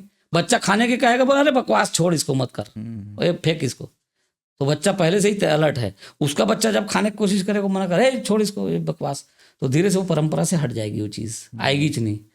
तो ये चीज़ है। तो इसीलिए खान पान में भी फर्क होता है ना। तो परंपरा और विज्ञान में अगर टकराव दिखे तो मैं तो इस पक्ष में हूँ कि आप परंपरा के साथ रहें। ये हमने देखा है, अपने अनुभव से जानते हैं कि परंपरा के साथ रहने पर सही चीज़ें मिलती हैं जी। अब वो आज देखो ना, आज तो साइंस वही चीज़ें कर रहा है, वही धीरे धीरे आयुर्वेद की ओर लौट रहे हैं लोग। क्यों लौट रहे हो भाई? तुम्हारा साइंस ही इतना चमत्कारिक था तो क्यों आयुर्वेद में आ रहे हो? देखो टूथपेस्ट में बड़ी बड़ी टूथपेस्ट लेके आए थे सब, अब आयुर्वेद वाला टूथपेस्ट ले आए। आयुर्वेद में भी आया, और फॉरेन में अभी हमारे पिछले गेस्ट आए थे, वो बता रहे थे हाँ कि फॉरेन में उन्होंने देखा है कि दातुन बिक रहे हैं $1 $2 में। हाँ, अब बताओ, वो एक लड़का आया था टीवी पे भी बेच गया दातुन कुंभ में जो बेचता था। क्या है ये? ट्रेडिशन ही सच में काम आता है, ट्रेडिशन। अब दातुन अपन करते थे ना, तो देखो, अच्छा पुराने ज़माने में दातुन भी करते थे, और अमरूद वगैरह जिसको जाम कहते हैं वो सब खाते थे। ऐसा हमारे दांतों में, जबड़ों में मसाज होता था, ठोस चीज़ें खाते थे। अब ठोस चीज़ें खिलाओ बच्चों को, नहीं खाते, तो सब वो ब्रश वाले हो गए हैं। हम लोग भी करते हैं ब्रश, अब क्या करें, चीज़ें बदलती हैं समय के साथ। आपका रहन सहन, अब पुराने जैसे तालाब में जाके दातुन करना तो ठीक है, कि नदी के किनारे दातुन किए वो ठीक है। अब बड़ा घर में तुम एक छोटा सा बाथरूम, वहाँ कहाँ दातुन ये थोड़ा सा है। पर मैं तो इस पक्ष में हूँ कि परंपरा का पालन करें, साइंस और उसमें अगर टकराव है तो, नहीं तो साइंस अच्छा है, कुछ चीज़ों के लिए अच्छा है, उपयोग करें, साइंस का अपने हित में उपयोग कर लें, लेकिन टकराव दिखे तो परंपरा के साथ जाएं, ऐसा मैं सोचता हूँ। तो मैं थोड़ा सा इसमें एक चीज़ अलग हट के बताऊँ, इस बारे में बात कर रहे थे हम लोग कि ये कर्मा को कटेगा कैसे। ठीक है, आप नाम जाप करते हैं, कट जाएगा, ऐसा कहा गया ना। और या कोई आध्यात्मिक एक्टिविटी करते हैं, कर्मकांड, बहुत लोग जो है ना पूजा पाठ भी करवाते हैं। आपने देखा होगा कि घर में कुछ बाधा आई है, कुछ तकलीफ आई है, तो लोग जो है वो पूजा पाठ करवाते हैं, कोई मंत्र, यज्ञ, हवन, जप इत्यादि, जैसी जैसी जिसकी जैसी श्रद्धा या इच्छा, उस तरह की चीज़ें करते हैं लोग। तो क्या ये काम करता है? तो हाँ, ये काम करता है, निश्चित रूप से काम करता है। देखिए, आपके पास ना फ्री विल हमेशा है, आपके पास प्रारब्ध तो है। प्रारब्ध एक कठिन शब्द है, जिसको लोग सोचते हैं कि बस वही है, हो गया, जो लिख दिया वो लिख दिया, वो है, वो जो होना है वो होना है। हाँ, ये तरीका ही है जी। आप साइकिल से भी दिल्ली जा सकते हो और हवाई जहाज से भी दिल्ली जा सकते हो, दिल्ली पहुंच जाओगे, गलत नहीं है। स्पिरिचुअलिटी में बहुत अलग अलग ढंग से अलग अलग लोगों को अलग अलग गाइडेंस दिया जाता है। उसी तरह कॉमन मैन के लिए, चूंकि वो बहुत जल्दी तनाव में आ जाता था, तो एक वो ऋषियों ने सोच समझ के कहा कि जो लिखा है वो होगा, इसलिए टेंशन मत ले। अब लिखा है तो होगा, पर कुछ तुम्हें फ्री विल भी है हमारे पास। अच्छा, शास्त्रों ने, जैसे तुलसीदास जी ने क्या लिखा, जन्म विवाह मरण गति सोई, जहां जस लिखा तहां तस होई, है ना। हानि लाभ जस अब जस, जन्म मरण विधि हाथ। ठीक है, इतनी चीजें उन्होंने कहा विधि हाथ, बाकी चीज कहाँ है? तो बाकी चीजों का क्या हो? ठीक है, आपका विवाह लिखा है कि इस लड़की से होगा, ठीक है कि आपका जन्म इस घर में होगा, है ना। मौत कहाँ पे होगी, कैसे होगी, मौत अपना खींच के लेके आती है आपको, बस इतना ही दूर है। लेकिन बस इसके अलावा और भी एक चीज है जो बहुत सीक्रेट संसार है, बहुत रहस्यमय संसार उसके बाद शुरू होता है। आप जो मोटा मोटी चीज़ों को समझते हो तो ठीक है, अंदर की बात यह है कि आपका माइंड जिस तरह से आप अपने मन का उपयोग करते हो ना, वही चीज़ें आपके साथ क्रिएट होती है। इसका मैं कुछ लॉजिक चीज़ें भी बताऊं। आपको याद होगा हमारे शास्त्रों में, धर्मशास्त्रों में प्राचीन काल में क्या हुआ इसके बारे में लिखा है। तो आज तो बिग बैंग थ्योरी है जी। बिग बैंग थ्योरी दिया गया कि ऐसा हुआ वैसा हुआ, एटम में विस्फोट हुआ, फिर पूरा ब्रह्मांड में विस्फोट हुआ और ग्रह बने, नक्षत्र, तारे, चांद, सितारे बने। ये साइंस कहता है। हमारे यहाँ क्या कहते हैं पता है? हमारे यहाँ कहते हैं कि ब्रह्म अकेला था उस समय। ब्रह्म अकेला था और अकेला ब्रह्म था, उसके भीतर एक विचार आया। पहला चीज जो जन्म लिया वो क्या था? विचार। इस सृष्टि का पहला चीज जो जन्म लिया, एक तो ब्रह्म तो था ही, वो तो था ही, सदा से था ऐसा, लेकिन जो पहला चीज जन्म लिया वो विचार। विचार क्या था? ब्रह्म के भीतर एक विचार आया, एको अहम बहुश्यामी, मैं एक हूं और बहुत हो जाऊं। और कहते हैं कि इससे सृष्टि की रचना शुरू हो गई। वो एक ब्रह्म था, उस मल्टीपल चीजें होने लगी और चारों तरफ सृष्टि की रचना शुरू हो गई। ग्रह, नक्षत्र, चांद, सितारे सब होने लगे। उस विचार की वजह से विस्फोट हो गया, कह लो, जिसको आज आप बिग बैंग बोलते हो। विचार से हुआ था। विचार से परमाणु के भीतर एक विस्फोट, एक छोटी चीज के भीतर विस्फोट हुआ, जो इतना विशाल सृष्टि बनी। और आज तो इतना बड़ा है ये कि हम जो जानते हैं वो तो हम कुछ भी नहीं जानते। जानकार लोग तो ये भी कहते हैं कि आपका जो यूनिवर्स है, जिसको आप जानते हो, सिर्फ उतने में इतने ग्रह, नक्षत्र, चांद, सितारे, पृथ्वी है, उतने तो रेत के कण भी नहीं है आपके धरती पे। सिर्फ उतने में, जितना ऑब्जर्वेबल जो आपका ये है यूनिवर्स है जी। और फिर वैज्ञानिक ये बोलते हैं कि आप जो ऑब्जर्व कर रहे हो ना, उसको समझो एक छोटी सी बॉल, और पूरा यूनिवर्स को समझो पृथ्वी। पृथ्वी में एक छोटा सा बॉल आप रख दो, उसकी हैसियत क्या है। ऐसे ही आप अभी तक जो जानते हो वो है, वो शायद वो भी नहीं होगा। आगे बढ़ेंगे तो पता चलेगा वो भी नहीं होगा। तो मैं ये कह रहा हूं कि विचार आपका सबसे महत्वपूर्ण हथियार है। अगर आप विचारों में गलती करते हो तो जीवन में गलत हो जाएगा। फिर शिकायत मत करना। हम शिकायत कर देते हैं, ये ऐसा कर दिया, वो वैसा कर दिया हमने, इसलिए हम उसे आमंत्रित करते हैं। हम आमंत्रित करते हैं। जिस सीक्रेट बुक की मैं बात कर रहा था, एक है ना, उसमें लिखा है कि चाकू खाली मारने वाला नहीं मारता, मरने वाला भी चाकू में धार देता है। शब्द देखो, मरने वाला भी उस चाकू में धार रखता है, तब वो मरता है, तब वो चाकू वार करता है।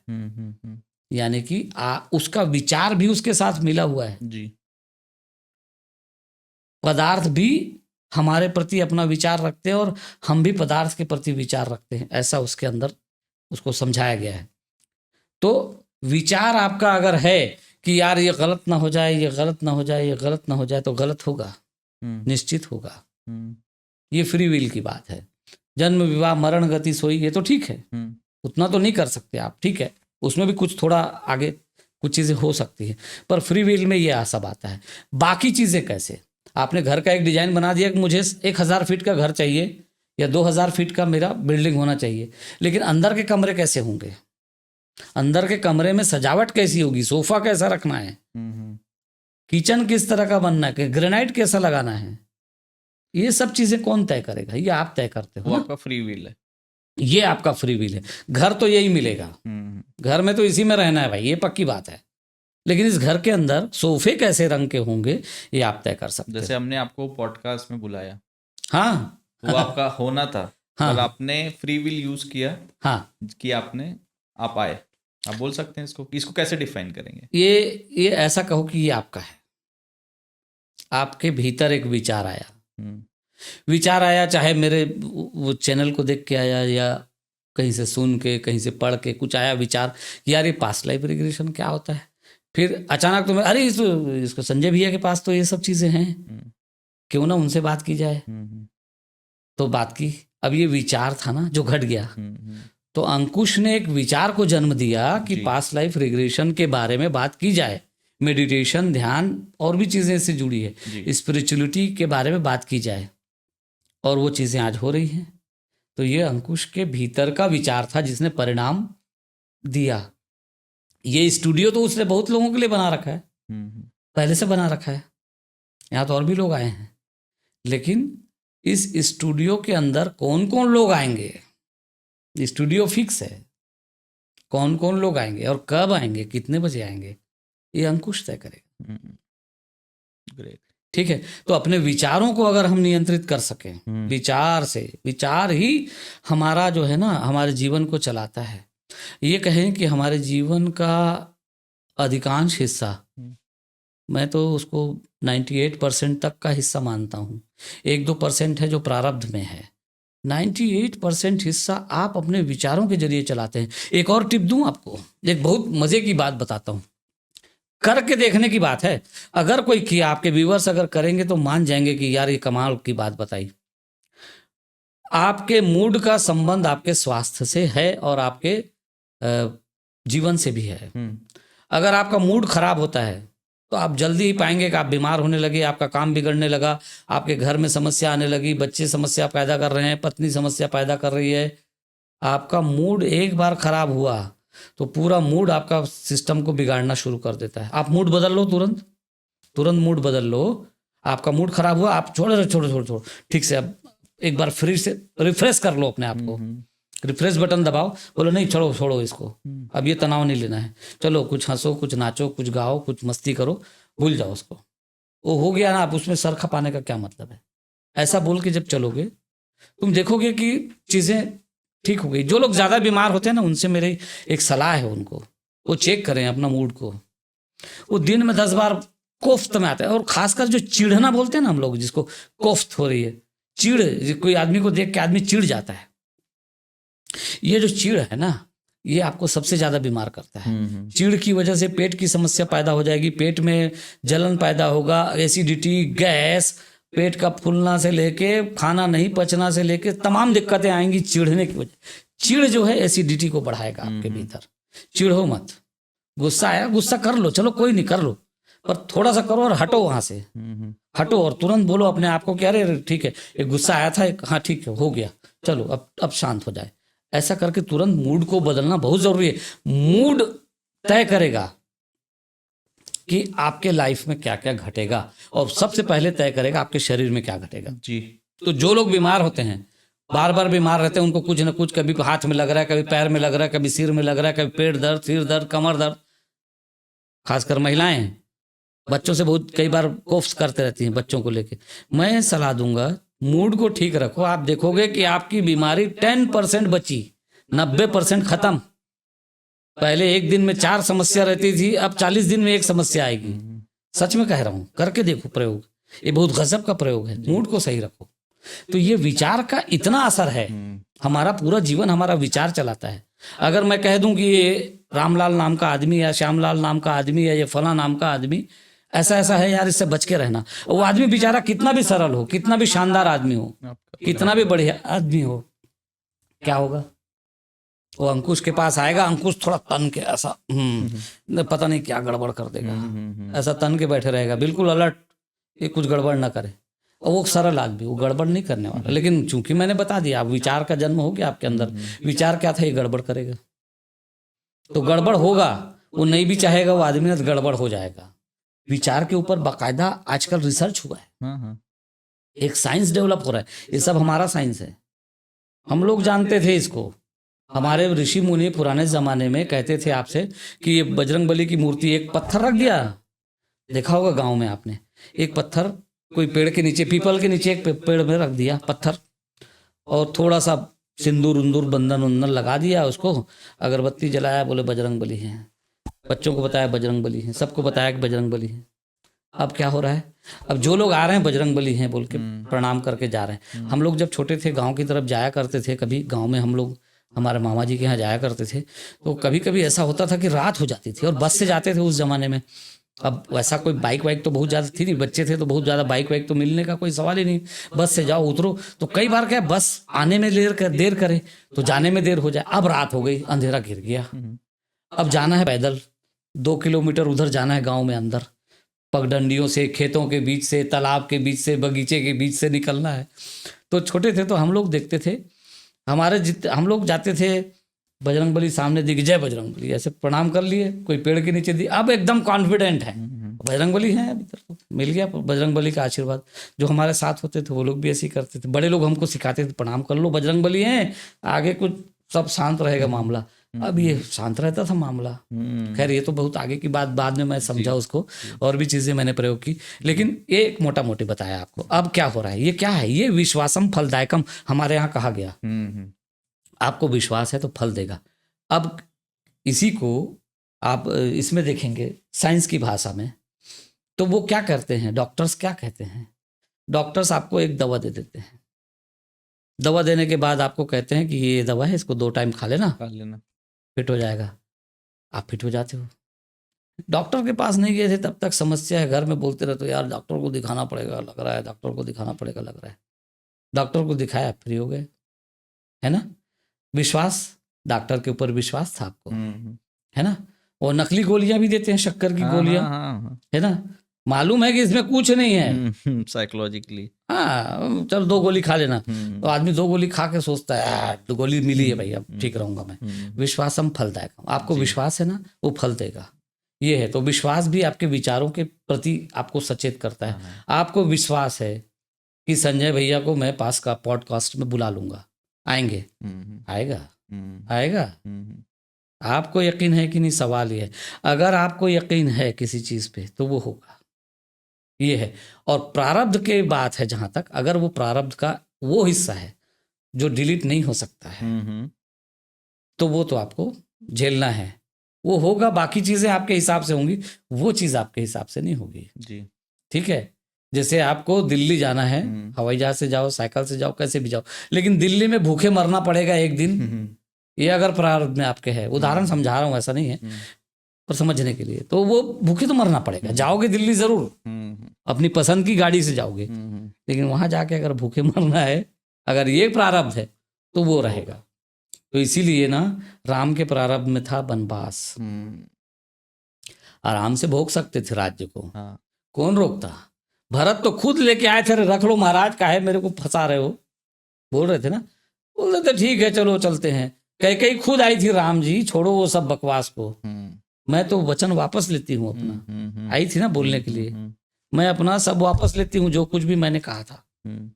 आप चलो, अब अपने यहाँ तो संसद में लोग बोल डालते हैं कुछ का कुछ, फिर बोलते हैं मैं अपने शब्द वापस लेता हूँ। तो कई भी आई थी, मैं अपने शब्द वापस लेती हूँ, राम चलो वापस संभालो राज। क्या राम ने संभाल लिया? प्रारब्ध कुछ और था जी। प्रारब्ध को क्या था? रावण का मरना था। रावण को मरना, एक कहानी सुनाऊं, छोटी सी कहानी, बहुत अच्छी कहानी है। एक बार यमराज जी जो है विष्णु लोक में जा रहे थे, तो गरुड़ जी बाहर बैठे हुए थे, और यमराज जी उतरे अपने भैंसे से और जा गए, तो अचानक देखते एक बहुत सुंदर प्यारी सी चिड़िया, एक छोटी चिड़िया, इतनी छोटी चिड़िया, और बड़ी चिड़िया छोटी सी, बहुत बढ़िया गाना गा रही है। तो यमराज जी उसको देखे और एकदम चकित होकर देखने लगी, यार ये यहाँ कैसे है, मतलब ऐसा, मतलब चेहरे का भाव, ऐसा करते यमराज अंदर चले गए, पता नहीं चिड़िया यहाँ कहाँ से आ गई, ये कैसे, असंभव बात है, ये तो ऐसा हो नहीं सकता करके एकदम। तो गरुड़ जी देख रहे थे इसको, गरुड़ तो बहुत विशाल पक्षी ना विष्णु जी का। गरुड़ जी देखे, गरुड़ जी को डाउट हुआ, ये यमराज जरूर इसको मारने के चक्कर में है, ये पक्का, ये तो ऐसे ही मृत्यु का देवता है, ये चिड़िया को मार दे, कितनी प्यारी चिड़िया, ओह कितना सुंदर गा रही है, ये यमराज जरूर इसको प्राण लेगा आज। ये अंदर गया है, अभी लौटेगा, थोड़ी देर में लौट जाएगा, घंटा 2 घंटा बैठेगा विष्णु जी के साथ, ये वापस आएगा, चिड़िया की जान पे बन आएगी। गरुड़ जी बोले, ये चिड़िया सुन इधर, चल बैठ मेरे ऊपर, बिठाया चिड़िया को अपने ऊपर। और गरुड़ जी तो इतना विशाल पक्षी है कि वो कहते हैं कि 2 बार पंख चलाएं तो सैकड़ों किलोमीटर आगे चले जाएं।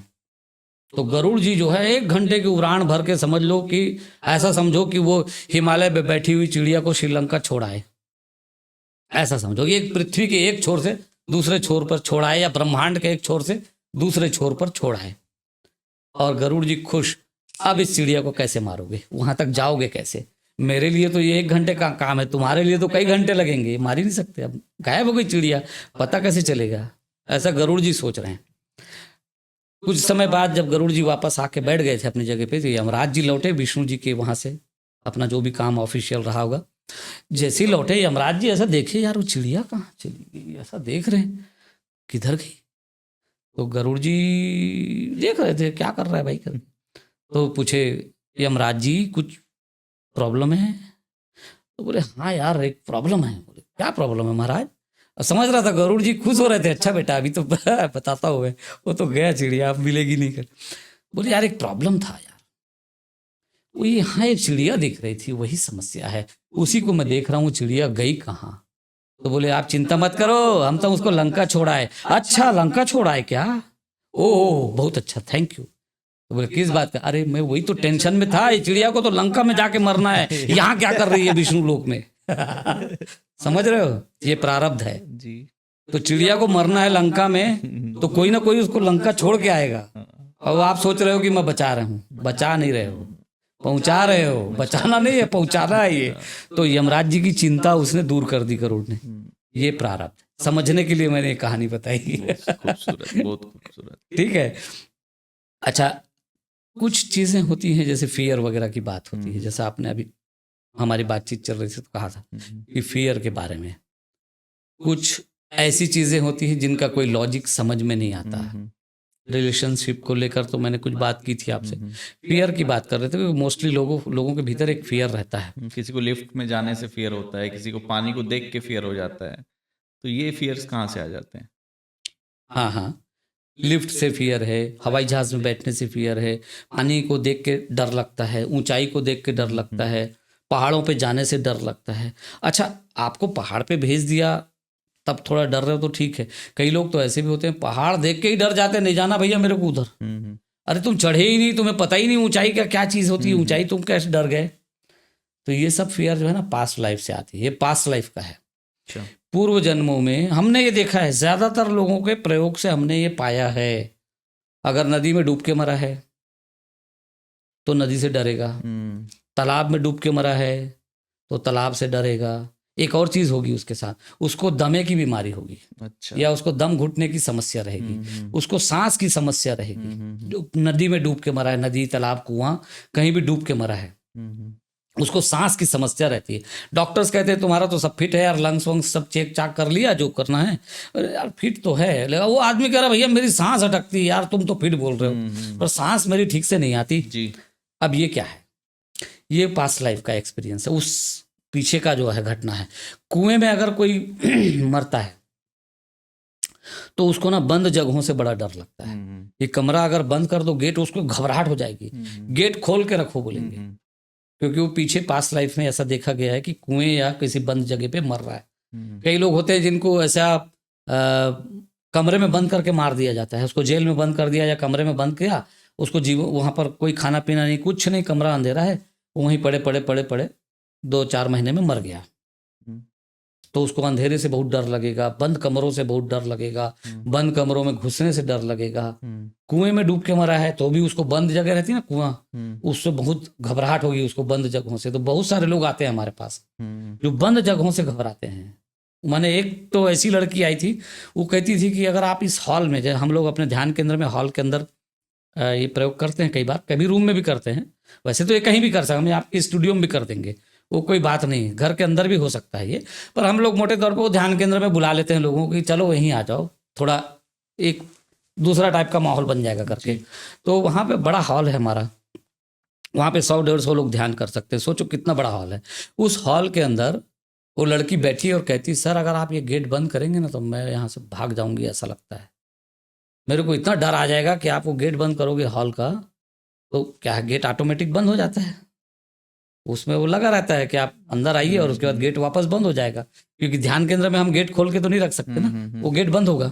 और फिर सेशन चल रहा है तब तो हम ओपन नहीं रख सकते, गेट बंद रहता है, ओपन इधर सेशन चलता रहता है। तो बोले मेरे को इतना डर लगता है कि ये हॉल का दरवाजा, आप अभी मैं खोल के रखा था दरवाजा, उसको अगर आप करोगे ना तो मैं ये हो जाएगा, मेरे से नहीं हो पाएगा या बैठ नहीं पाऊंगी, इतना डर है वो। मैं बोला हॉल में बैठने से भी डर? बोले हाँ डर। मैं बोला मैं बैठा हूँ तब भी डर? बोले हाँ, आप बैठो यहाँ 20 आदमी बैठे हों लेकिन वो हॉल का दरवाजा बंद हुआ कि मेरे भीतर घबराहट शुरू हुई, लगेगा कुछ तो गड़बड़ है, अब ये कुछ तो गड़बड़ है, ऐसा शुरू हो जाता है उसको। फिर हम लोग काउंसलिंग भी करते हैं, पास्ट लाइफ में ले जाने के पहले हम चर्चा करते हैं, किसी से 1 घंटे बातचीत, किसी से 2 घंटे बातचीत, किसी से 3 घंटे भी बातचीत करते हैं, तब लेके जाते हैं सेशन में। तो कुछ बातें की, उसको कुछ उसके फियर को समझा गया, फिर उसके पीछे की लॉजिक और ये वो डिस्कस किया गया। फिर मैंने उसको कहा कि मैं अब तुम्हें हॉल में नहीं करने वाला है, ये सेशन अब कमरे के अंदर होगा, बंद कमरे में होगा, चलो कमरे के अंदर। तो हमारा हॉल के साथ ही जो कमरे लगे हुए हैं, वहाँ कमरे में हमने किया और गेट भी बंद कर दिया, गेट खोला नहीं, बोला चलो बैठो, और उसने किया पूरा। उन चीज़ों को हमने डिस्कस किया, सब चीज़ किया। उसके बाद जब वो लौटी है तो बोलती है कि कुछ ऐसी चीज़ें उन्होंने देखी कि क्यों ये बंद जगहों से डर लगता है उसको, अच्छा, क्यों वो कांप जाती है बंद जगहों से, वो सब चीज़ उसको समझ में आया वहाँ। और कैसे बंद जगह पे उसकी मौत हुई, और कैसे दम घुटा, कैसे मौत हुई, बंद जगहों को देख के दम भी घुटता था उसका, तो वो दम कैसे घुटा था, सब उसको क्लियर हो गया। बाद में हमने उससे कुछ समय बाद फिर पूछा, अभी तुम गेट बंद करके सो सकते हो? बोले हाँ, अब सो जाते हैं। पहले वो मतलब गेट खोल के सोती थी, ऐसा पूरा ओपन, माने ऐसा नहीं कि कुंडी मत लगाओ, कुंडी मत लगाओ तो ठीक है, गेट अभी भी हमने बंद किया हुआ है यहाँ पे, गेट कुंडी नहीं लगाया है, तो ऐसा वाला नहीं चलेगा उसको, उसको पूरा ओपन वाला गेट चलेगा। पर वो जाके पीछे देख के समझ गई कि क्या हो रहा है, फिर उसके बाद नॉर्मल है वो, है ना। कुछ लोगों को हार्ट अटैक आ गया, जी, दम घुट जाता है, हाँ, एकदम ये हो जाता है, और उसी हालत में अगर 2-4 घंटा 5 घंटा रह के फिर मर जाए, तो इस तरफ एक तो है कि उसके सीने में हमेशा दर्द रहेगा, हाँ, उसको समझ में नहीं आया, डॉक्टर के पास जाएगा, डॉक्टर चेक वेक करेगा, बोले यार फिट है, ईसीजी ये वो जो भी हो सकता है वो सब जांच होगी, वो कहेगा फिट है। उसको लगेगा यार ये फिट बोलता है, यहाँ मामला तो फिट नहीं है, इसको फिट लग रहा है, अब वो परेशान होगा। तो उसको क्या है, पास्ट लाइफ में कुछ ऐसा हुआ है, हार्ट अटैक जैसी कोई बात हुई है, तो उसके सीने में दर्द है, दर्द लेके मरेगा तो दर्द लौटेगा, जहाँ का दर्द लेके। अगर सबके लिए सिंपल फंडा है, अगर आपको कहीं कोई शरीर में समस्या है, उस समस्या को आपने डॉक्टर को दिखाया, प्रॉपर जांच की है, प्रॉपर जांच हो गई, प्रॉपर ट्रीटमेंट ले लिया, सब ले लिया, और वो ठीक नहीं होता है, और डॉक्टर हाथ खड़े कर दे कि भैया मेरे से नहीं होता, मैं तो देख लिया, यहाँ मुझे कुछ नहीं मिल रहा है, अगर ऐसी कोई बात है तो निश्चित जानो कि पास्ट लाइफ की मेमोरी है, पास्ट लाइफ की मेमोरी आप कैरी कर रहे हो। तो संजय भैया थोड़ा सा ये बताइए कि मैं भी कुछ टाइम से ना मेडिटेशन करता हूँ, ठीक है, और मेडिटेशन और पास्ट लाइफ को अगर हम लोग कनेक्ट करें तो वो क्या हेल्प करता है। जैसे हम लोग थॉट्स के बारे में आपने डिटेल में डिस्कस किया कि भाई जो भी चीज़ें हम लोग कर रहे हैं आज की डेट में, जो थॉट्स उठ रहे हैं, या जैसे आपने डिस्कस किया जब हमारा डिस्कशन चल रहा था कि अगर कोई मेडिटेट कर रहा है तो वो इस माइंड ऑफ स्टेट में रहता है कि उसको गुस्सा बहुत कम आता है या नहीं के बराबर आता है जो पहले आता था। तो ये दोनों कैसे कनेक्टेड है आपस में? देखो ये जो है, एक चीज़ है कि हम पास्ट लाइफ देखते हैं तो हम करते क्या है, हम रिलैक्स मोड में होते हैं, रिलैक्स मोड में हो जाने के बाद आप उस तरफ अपने डीप जो सबकॉन्शियस है वहाँ पर आप प्रवेश करते हैं, लेकिन उसके लिए पहले तो आपको रिलैक्सेशन ज़रूरी है। रिलैक्स नहीं होंगे तो फिर मन चलता रहेगा, फिर नहीं हो सकता। हम जब आपको लेके जाते हैं तो एक तरह की समाधि की अवस्था में होते हो आप, क्योंकि वहाँ विचार नहीं होते, थॉटलेसनेस होता है। आप बस, अगर हम आपसे बात नहीं करेंगे उस समय तो आप बस ऐसे अटक जाओगे, देखते रहोगे, बस ना, कोई विचार नहीं होगा वहाँ, रुके रहोगे। फिर हम पूछेंगे कि अच्छा सामने क्या दिख रहा है, अब आप बता सकोगे कि हाँ अभी मेरे वहाँ पर परिवार के लोग बैठे हैं, पिताजी खाट में बैठे हैं, माँ खाना बना रही है, बहन वहाँ खेल रही है, ऐसा बता सकोगे। लेकिन नहीं पूछेंगे तो वो दृश्य तो दिखेगा, और उसके कुछ व्याख्या करने की स्थिति में नहीं रहोगे, लॉक हो जाता है पूरी तरह से मन, जी, है ना। तो एक समाधि की अवस्था जैसा एक अनुभव, कैसे थॉटलेसनेस जिसको ऋषि मुनि बोलते हैं समाधि में जाके कहते हैं, तो ये उस अवस्था में होते हो, तो उसके लिए रिलैक्सेशन जरूरी है। अगर आप ध्यान करते हो तो आप सेम अवस्था में आते हो, ध्यान से भी आप रिलैक्स हो जाते हो, आपका शरीर धीरे धीरे धीरे धीरे रिलैक्स हो जाता है। हम लोग जब ध्यान भी करवाते हैं ना, तो कई बार हम लोग ना, ऐसे तो हम लोग करते तो बहुत ज़्यादा ज़रूरत नहीं, लेकिन रिलैक्सेशन करवाया जाता है आपसे, आप पहले रिलैक्स हो जाएं, फिर धीरे से आपको उस जो भी विधा है ध्यान की, सांसों को देखना है कि अवेयरनेस के ऊपर रहना है, वो जो भी है वो रहेगा, लेकिन पहले रिलैक्स किया जाता है आपको। तो रिलैक्स होने का मतलब है कि अब आप अपने भीतर उतरने के लिए तैयार हो, ध्यान में भी यही घटता है। तो जो लोग ध्यान करते हैं, ध्यान करने की वजह से आप आसानी से देख पाते हो, लेकिन कोई पास्ट लाइफ हर कोई नहीं देख सकता, सबके बस की बात नहीं है। ये ठीक है कि 90% से ज़्यादा लोग देख लेते हैं, हमें तो लगता है 95% से भी ज़्यादा देख लेते हैं, लेकिन अगर मेडिटेशन कर रहे हो तो बहुत अच्छा है। हम अकेले हैं जो पूरे भारत में जो पास्ट लाइफ रिग्रेशन करने के लिए अगर किसी को अपॉइंटमेंट देते हैं तो हम कहते हैं पहले हम ये जो कह रहे हैं ये प्रैक्टिस करो जी। ये प्रैक्टिस करो तो आपको मिलेगा, नहीं तो नहीं मिलेगा। अगर वो प्रैक्टिस कर लेता है देन वो कहता है कि हाँ मैं कर पा रहा हूँ, तो उसको बुलाते हैं। तो हम लोग कोशिश करते हैं कि कोई धोखे से आ भी जाते हैं, कई इक्का दुक्का जिनको नहीं दिखता, पर हम कोशिश करते हैं कि ऐसी कोई बात ना हो। आप प्रैक्टिस, हम शर्त लगाते हैं ये करो तब आना, बाकी लोग तो आओ और बैठो, देखो पाओ तो ठीक, ना देख पाओ तो ठीक वाले। हम ऐसा नहीं करते। तो वही है कारण कि आपको रिलैक्सेशन का अभ्यास हो जाए, एक तरह का आप प्रयोग करते हैं और अपने भीतर उतरने का अभ्यास होता है, करके आप अच्छी तरह से पीछे को देख भी पाते हैं। मेडिटेशन करने वाले लोग अच्छे से देखते हैं क्योंकि उनकी विजुअलाइजेशन की शक्ति भी बहुत अच्छी होती है। ऐसा है कि मैं आपसे कहूं कि आप रास्ते पे चल रहे हो, अंधेरी रात है और शाम का समय है, देखो उस विजुअल को, आंख बंद करके देखो, आप नहीं देख पा रहे हो, इसका मतलब आपका विजुअलाइजेशन कमजोर है। कुछ लोग होते हैं जिनसे हम कहते हैं कि अच्छा ठीक है भाई, थोड़े दिन पहले का कोई बढ़िया बात बताओ जिसमें मजा आया आपको। तो कहता सर मैंने पार्टी की थी पिछले दिनों, 2 महीना पहले हमारे घर में पार्टी हुई थी, बहुत मजा आया था। ठीक है चलो पार्टी में चले जाओ और देखो, अपने विजुअल देखो उसके क्या क्या हुआ, कौन कौन लोग थे, नहीं दिखता। अच्छा, अब नहीं दिख रहा है, लेकिन उसको पता है पार्टी में कौन लोग थे, क्या हुआ था, किन लोग आए थे, किस तरह के लोग आए थे। तो उससे हम पूछेंगे क्या क्या हुआ। हाँ वहाँ पे दादाजी थे, माँ थी, माँ ऐसे ऐसे कर रही थी, माँ ने ऐसे ऐसी चीज़ें बताई थी, पिताजी ऐसा ऐसा बोल रहे थे, भाई वहाँ ऐसा कर रहा था, मेरे पड़ोसी लोग आए थे, इतना मजा आया, केक काटे, ये वो सब बता रहा है, विजुअल कुछ नहीं दिख रहा है उसको। अच्छा, ऐसा भी होता है। उसको कहो कि आंख बंद करके उस दृश्य को देखो जो तुम्हारे साथ पार्टी में हुआ था। एक आध कोई दृश्य दिखे तो दिखे, नहीं दिखता। लेकिन क्या वो पार्टी झूठी थी? पार्टी तो असली थी जी, झूठी नहीं थी। दिखा नहीं इसका मतलब ये थोड़ी ना कि वो झूठ है, लेकिन उसको थॉट में पूरा पता है कि क्या हुआ। तो कई बार ऐसा भी होता है कि लोग पास्ट लाइफ में चले जाते हैं, कहाँ हो, मुझे लग रहा है कि मैं खेत में चल रहा हूँ। अच्छा खेत फसल है? नहीं नहीं, बंजर खेत है। ये सब थॉट में है उसके, क्योंकि वहां एक्चुअल में वो चीजें हुई थी, वो सच में हुआ है, लेकिन अब विजुअल नहीं दिख रहा है। कई बार ऐसा हो जाता है, ऐसे बिरले लोग कहे वो हजारों में एक कभी ऐसे हो जाते, उनको दिखता नहीं कुछ, कम दिखता है। माने बाकी लोगों को 100 दिखता है तो उनको हो सकता है 30-40 दिखे, 60 ना दिखे। तो विचारों के जरिए भी हम लोग जा सकते हैं, और विचार के जरिए धीरे धीरे धीरे धीरे जब आप विचार अपना बताते चले जाते हैं तो फिर विजुअल भी प्रकट होने लगते हैं। तो पास्ट लाइफ इस तरह से रिलैक्सेशन के बाद आपको अगर मेडिटेशन करते हैं तो हेल्प मिलेगी डेफिनेटली। मेडिटेशन से हेल्प मिलती। मैं तो ये कहूँगा कि मेडिटेशन सबको करना चाहिए, और मेडिटेशन न सिर्फ तुम्हारे रिलैक्सेशन के लिए ज़रूरी है या पास्ट लाइफ देखने का प्रयोग, ठीक है, मेडिटेशन से हमारा जीवन सुधर जाता है। हमें जीवन में अगर दिन भर में 10 बार गुस्सा आ रहा है तो हम मेडिटेशन करने वाले व्यक्ति हैं तो धीरे धीरे कम होने लगता है। फिर दिन भर में एक आएगा, फिर 2 दिन में एक आएगा, फिर हफ्ते में एक बार गुस्सा आएगा, फिर महीने में एक बार गुस्सा आएगा। देखो कितना फर्क पड़ गया। कहाँ रोज गुस्सा करते थे 10 बार, अब महीने में एक बार करते हो, तो फर्क पड़ रहा है ना। चीज़ों को देखने का नज़रिया बदल जाता है। चीज़ों को हम जैसा दिख रहा है वैसा नहीं होती चीज़ें, उसके पीछे बहुत सारी चीज़ें होती हैं। तो हम उन पीछे की चीज़ों को देखने में सक्षम हो जाते हैं, इसीलिए गुस्सा भी नहीं आता जी, आसानी से नहीं आता। तो मैं तो ऐसा कहूँगा कि मेडिटेशन सबको करना चाहिए, ज़रूर करना चाहिए। जीवन है, कल निकल लोगे कुछ मालूम नहीं, फिर निकल लोगे तो अंधेरे में उतरोगे, कहाँ उतर गया। लैंड जब करोगे ना उस पर, तो लैंड करते समय अपने को पता रहे कि कहाँ लैंड कर रहे हैं, दिल्ली में करना है कि बॉम्बे में करना है, पता ही नहीं। लैंड करके अरे यार तो कुछ समझ नहीं आया कहाँ आ गए, ऐसी स्थिति क्यों आए।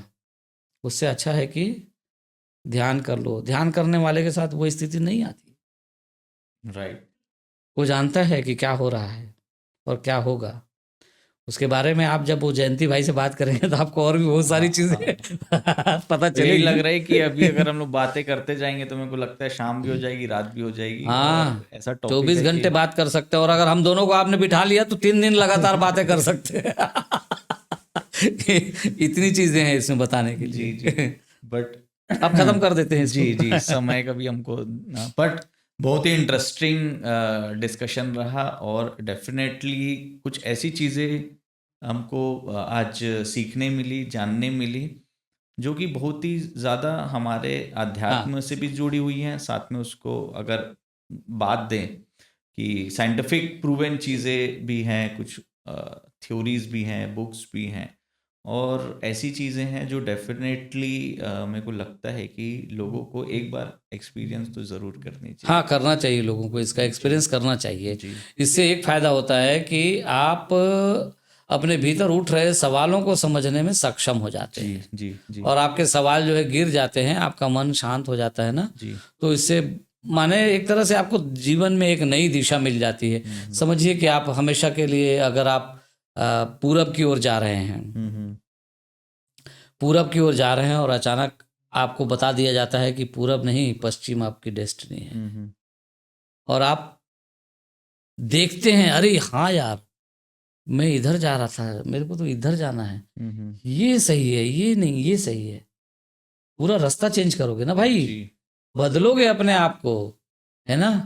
तो वैसे ही होता है, लोग बाग करने कुछ निकलते हैं, बाद में पहुंचते कहीं और है। सही है। पढ़ाई तो इंजीनियरिंग की कर ली, क्या कर रहा है, शेयर मार्केट में बैठा हूँ। मैंने इंजीनियरिंग नहीं की है। है ना। So, और but एक और चीज, जी वो जयंती भाई बताएंगे आपको जी उसके बारे में डिटेल। जी आप ध्यान करते हो तो आप लोगों के मन को पढ़ लेते हो, हाँ ये भी फर्क पड़ता है, काफी फर्क पड़ता है इससे। करना है, करते रहो, ध्यान बहुत फायदेमंद है। जी जी थैंक यू संजय भी, आप आए, टाइम निकाले, और बहुत ही अच्छा नॉलेजेबल सेशन रहा। और डेफिनेटली मेरे को तो लगता नहीं कि एक पॉडकास्ट में आपका जो आपने जो बताई है वो अभी तो चीज़ें 5% बात हुई है। 5% बात हुई है। तो हम आपसे रिक्वेस्ट करेंगे कि जो हमारे व्यूअर्स हैं, वो उनके अगर कुछ स्पेसिफिक क्वेश्चंस हैं इस पॉडकास्ट को हाँ, लेके, ले तो वो सकते हैं, हाँ, उनका हम लोग कमेंट में वो बताएंगे, जिसको हम लोग कवर अप कर सकते हैं। कर सकते और मेडिटेशन हो गए, और आप ओशो के काफ़ी अच्छे फॉलोअर हैं, तो उसके बारे में भी हम लोग फ्यूचर में चाहेंगे कि आप थोड़ा सा हाँ, डिस्कस करें। कर सकते हैं। ध्यान, मेडिटेशन, ओशो, जी बहुत, ओशो तो हॉट टॉपिक है जी अपने आप में जी ही। जी जी सो और थैंक हमारे दमोंग चैनल के लिए भी बोलो। हाँ जी। सो भैया का खुद का और जयंती भाई का एक चैनल है द मॉन्क, जिसमें वो एक्चुअल में जिनके पास्ट लाइफ में जा रहे हैं उनकी जर्नी के बारे में शेयर करते हैं, और वो ये बताते हैं कि बेसिकली उन्होंने क्या देखा, क्या पास्ट लाइफ थी। तो बहुत ही एक तरीके से आपको लाइव चीज़ें पता लगेगी, लाइव एक्सपीरियंस पता लगेंगे, लोगों के फीडबैक पता लगेंगे, और ये भी पता लगेगा कि भाई लोगों को क्या ऐसे बेनिफिट दे रहे हैं, राइट। सो डेफिनेटली आप उनके चैनल में जाइए, सब्सक्राइब करिए, वीडियोस देखिए, उनको बहुत सारा अपना सपोर्ट दीजिए। और अगर आपको लगता है कि आपको भी ये चीज़ करनी है, तो आप संजय भैया या जयंती भाई से डेफिनेटली कांटेक्ट कर सकते हैं, राइट। सही सो है। थैंक यू सो मच भैया, आप आए, टाइम धन्यवाद, निकाले, उसके थैंक लिए यू। बहुत ही मज़ा आया। और हम अपेक्षा करेंगे कि आप जो अच्छा एक काम कर रहे हैं सोसाइटी को लेके, अपना एक कॉर्पोरेट लाइफ को छोड़ के इस पे जो आपने एक अपना एफर्ट्स दिया है और सोसाइटी के लिए काफ़ी अच्छा कर रहे हैं, वो इसी तरीके से आप आने वाले टाइम में अच्छा करते रहें। थैंक यू सो मच, और मिलते हैं आपसे नेक्स्ट। ठीक, थैंक यू। आपके दर्शकों को भी बहुत बहुत नमस्कार। Thank you.